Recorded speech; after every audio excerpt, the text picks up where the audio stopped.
असंभव घटना की प्रायिकता क्या होती है? शून्य होती है। याद रखना, असंभव घटना की प्रायिकता शून्य होती है। ठीक है, और निश्चित घटना की प्रायिकता जो है वो एक होती है। देख रहे हैं? एक निश्चित घटना की प्रायिकता जो कितना होती है? एक होती है। अब क्या है, जिस घटना की प्रायिकता एक होती है, देख रहे हैं, जिस घटना की प्रायिकता एक होती है वह निश्चित घटना कहलाते हैं। याद रखना, जिस घटना की प्रायिकता एक होती है वह निश्चित घटना कहलाती है। अगला पॉइंट है, किसी प्रयोग के सभी सरल घटनाओं की प्रायिकताओं का योग या जोड़ क्या होता है? एक होता है। अब इसी पॉइंट पर नीचे क्या है, वेरीफाई किया गया है। किसी प्रयोग की सभी सरल घटनाओं की प्रायिकताओं का योग जोड़ या उसका जोड़ जो होता है वो एक होता है।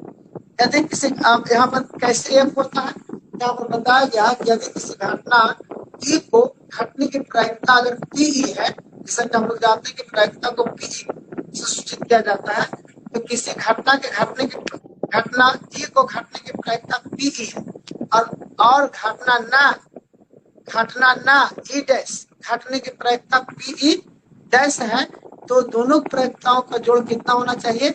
एक होना चाहिए।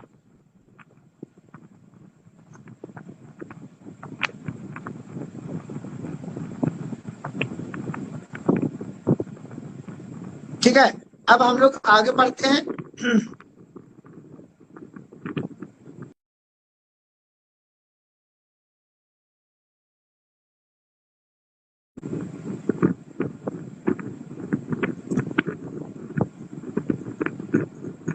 तो हम लोग यही देख पाएंगे, तो यही हो गया। ये याद रखना, ये ऑब्जेक्टिव में पूछा जाता है मेरे प्यारे बच्चों कि असंभव घटना की प्रायिकता निम्नलिखित में से क्या होती है? जीरो। सर का निश्चित घटना की प्रायिकता क्या होती है? तो निश्चित घटना की प्रायिकता एक होती है। यानी जिस घटना की प्रायिकता एक होती है उसको हम लोग क्या कहते हैं? निश्चित घटना कहते हैं। ठीक है, और किसी प्रयोग के सभी सरल घटनाओं की जो प्रायिकता होगा, जितना भी सरल घटना की प्रायिकता होगा, सभी का योग जो होता है वो जोड़ने के बाद कितना आना चाहिए? एक आना चाहिए। चाहे उसमें जितना ही प्रकार की घटना घटे।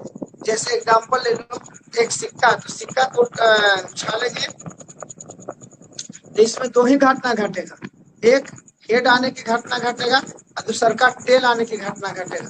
तो एक हेड आने की घटना और जो टेल आने की प्रायिकता, नहीं हेड आने की प्रायिकता और टेल आने की प्रायिकता, दोनों को जब